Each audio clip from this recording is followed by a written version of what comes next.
The misgendering throughout the whole video is making me cringe so bad. If you respect her so much, stop calling her You are not him. You are not him. Misgendering her the whole video is a weird thing to do as a progressive guy.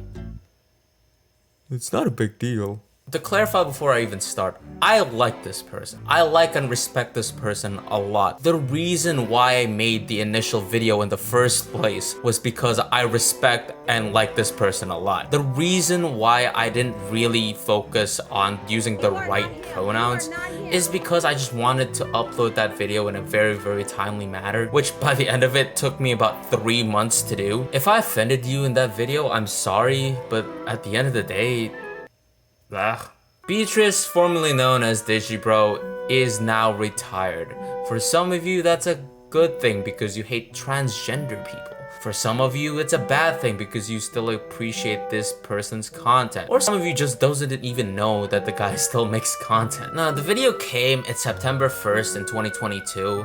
The month before, the guy's been uploading daily, just hinting this big announcement. Something was gonna happen, and it turns out she's gonna retire. How do you do? This is Trixie the Golden Witch, ranting, raving, Ota Queen, and Mother of AniTube, and you've made it to the very end of Vlogust.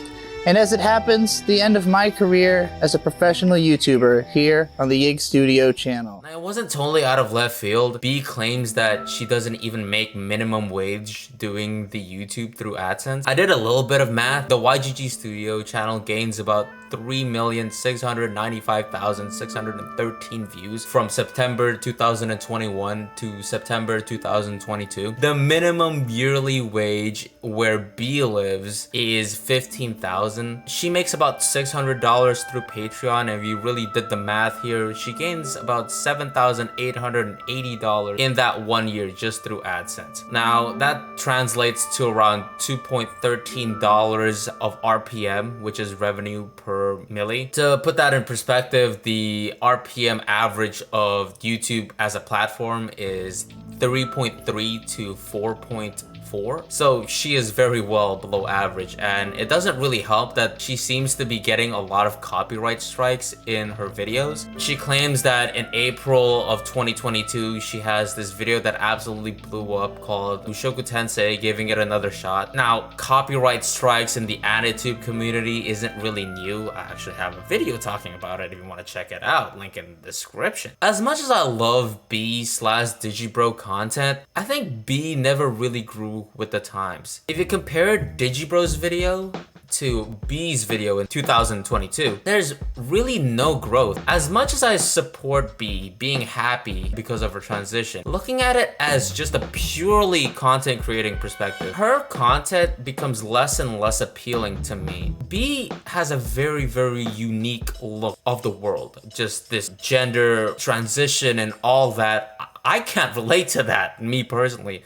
And I think most people that initially subscribed for Digibro can't relate to B's experiences, which I think is the reason why every time B uploads a video, she gets massively unsubbed. And in fact, when my channel is doing well, when I'm getting lots of views, I'm usually losing subscribers. Making a video on anime in 2022 is very much different than making an anime review in the 2010s. Making an anime review, watching the anime, and judging it critically is so different than making an anime video that is essentially just maybe about anime. What essentially it's trying to do is entertain you and making you laugh. Now, one of my favorite videos on the platform is a video that Giguk made in 2020 called The Problem with Reviewing Anime. Back when I started, anime reviews held more weight, because more often than not, we were talking about things we'd already finished, and you did have to go out and spend money to watch them, or at the very least, run the risk of getting your dad's laptop and SDD on LimeWire. Nowadays, no one needs a traditional review of Demon Slayer or My Hero Academia because everyone's already seen them and everyone can watch them so easily. So the audience for reviews, or basically nowadays more likely discussions of modern series, aren't people looking to see if something's worth their time. It's often looking for an opinion to compare theirs to, waiting for that number at the end so they can shout about how bad the reviewer is. If you really think about it, Giguk is a very interesting comparison to Digibro.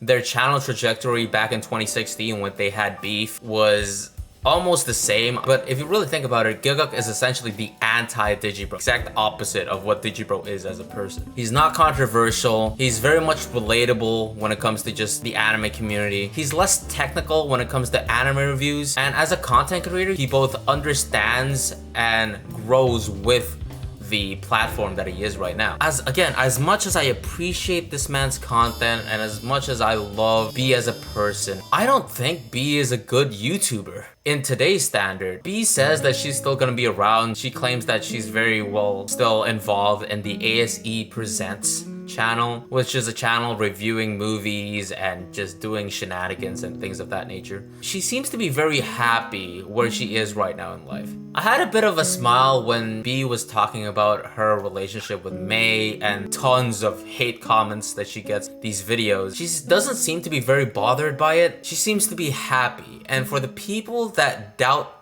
that she is happy or just simply deny it, I'm gonna say it, you're a scummy person for it. Look, even if you don't agree with what she is right now, I just can't help to be grateful and thankful for the thousands of videos, for the hundreds of thousands of hours of content that this man has created for all of us. And as I stated in the previous video, I just wish her all the best on what she does. She has inspired me in making this channel and even making this video you're seeing right now. If you haven't checked out the first video that is essentially just explaining the Digibro lore, you can watch this video right here, or you're more interested in the copyright system that is surrounding the Anitube community, which you could watch this video right here.